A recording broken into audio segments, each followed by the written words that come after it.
Hi, I'm Eddie Wong, the Executive Director of the Angel Island Immigration Station Foundation, and you're about to see clips from the celebration of the 100th anniversary of the U.S. Immigration Station at Angel Island.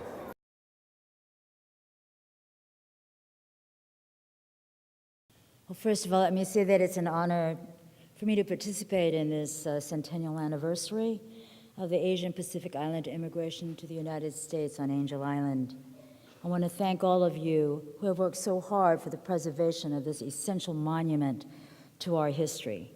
It is also a timely and relevant commemoration of our ancestors' immigration, the dreams they carried for liberation and opportunity, the pathways they've carved for us and for future generations, in spite of their difficulties, in spite of their experiences of exclusion and inhumane persecution.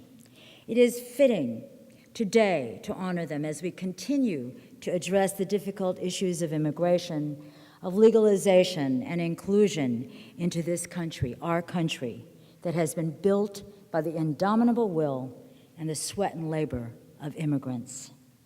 I'm going to read two poems, and they were both translated by Charles Egan. This first one stirs memories of my mother's stories of the loneliness and hardships of my grandmother. I'm third-generation Japanese American. But my grandmother, who was newly married to a stranger of an arranged marriage, facing the long journey from Hiroshima to Hawaii and into an unknown future of back-breaking labor on sugar plantations until they finally settled in back-breaking labor in California. This poem speaks to all of our universal and timeless fears of alienation and rejection. This poem from Angel Island was written by Pansu. She sends a wireless telegram to her picture husband, hoping that at the ship he will be waiting. She has not yet seen the face and the heart of her husband, and she feels the fear of coming rejection.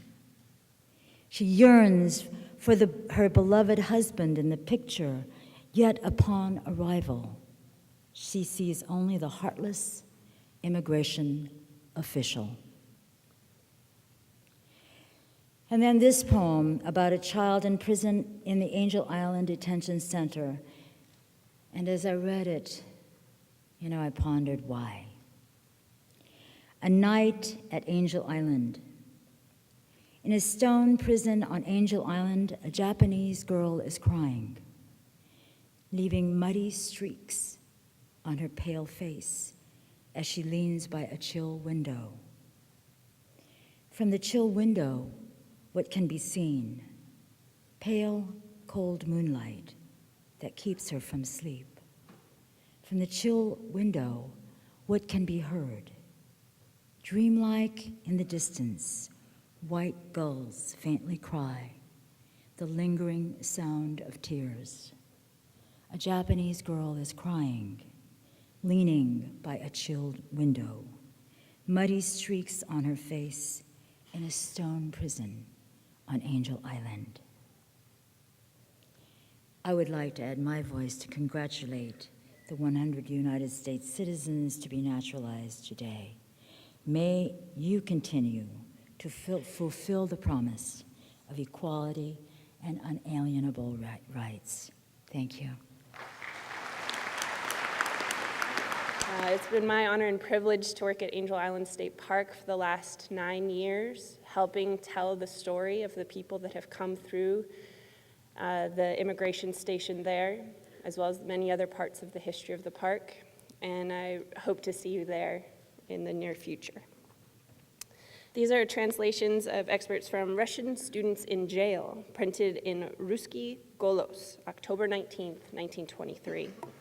A group of Russian students from Harbin, China, who were detained at the immigration station, wrote about their plight to the Russian newspaper, Ruski Golos, in 1923. For 2 months, they were subjected to questioning about their right to enter the United States. There was a strict quota on the numbers of Russian immigrants who could enter each month, and immigration inspectors suspected that some of these students who had their passage paid by others were in fact not students, but laborers. The following passage describes daily life of these Russian immigrants at Angel Island. We have before us a short veil of these gates, a sort of veil, excuse me, let's start again. We have before us a sort of veil of these gates. They are put on the doors, windows, and even in the small garden where we are permitted to go for a walk twice a week. The fence of that garden is surrounded by barbed wire. Though during the entire existence of the immigration post, nobody tried to escape from there. We Russians have 3 rooms for 50 people. In one, we sleep on beds and nets hanged around the rooms, and in others, we spend our spare time. The days pass very monotonously. We get up at 9 a.m. and breakfast at 9:50. We have lunch at 11 o'clock and dinner at 4 p.m. They feed us well, better than on the steamer. At 11 o'clock, visitors are permitted to call on us, which is a great pleasure. And when they leave at 2 o'clock, we hurry to know from each other the last news concerning our release, which sometimes are good and at others bad. When the news is good, we all begin to feel better, hoping we will soon be released. In anticipation of being released, the students performed a concert in the dining room, and for one night, the sounds of Russian songs and poetry filled the air. Here's a poem by Mr. M. Maslov. In a country free, humane, and honorable, where all men are brothers and liberty is, we sit behind bars and watch with anguish the sea, mountain, and azure ebb tide. We sit and grieve for our great steps, for the green forests where the nightingale sings, for the Russian soul, so simple and clear to us, for the glory and power of former Russia. Thank you.